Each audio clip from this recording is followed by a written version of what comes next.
Welcome to week 3 of Strengthening Your Marriage in 30 Days. The theme this week is peace. And that's so important because a lot of times in marriage, someone feels very alone or someone feels very frustrated. And you're both longing for peace. How do we actually get to that place where things are harmonious and you feel like the oneness is intact and you're working together, you're on the same page? Day 15, have a plan for your finances or your finances will have you. If there's one thing that can destroy peace in marriage, it's money. And it's so important to get on the same page, to talk about the specifics. And by the way, do that when you're calm. Don't do that in the heat of the moment when things are spiraling out of control, but just set aside a time. Start out calm. Start thinking about some goals.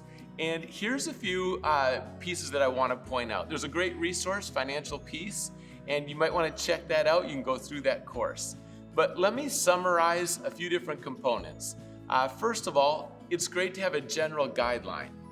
For Laurie and I, that's 10% give, 10% save, and then live within the 80%.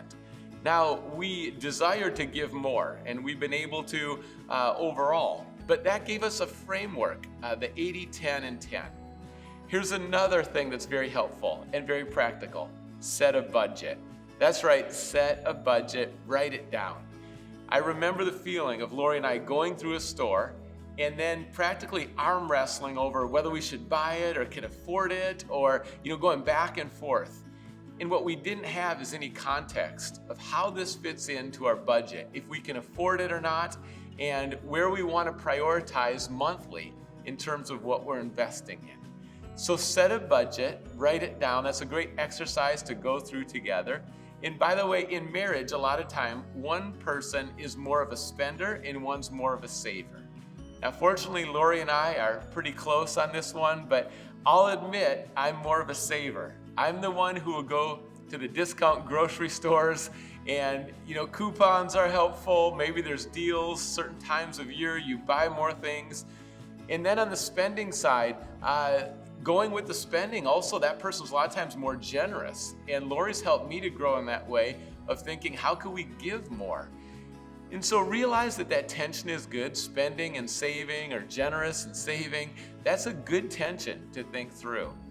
Now, in addition, when it comes to finances, you might want to think through what are your goals? Is it to invest more in your house or vacation or certain causes that you really want to support?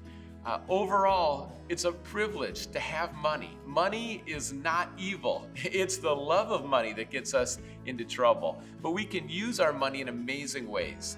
Watch out for the trap of debt, because if you start to accumulate debt, especially credit cards, watch out for credit cards, because that'll compound and you'll end up paying so much money.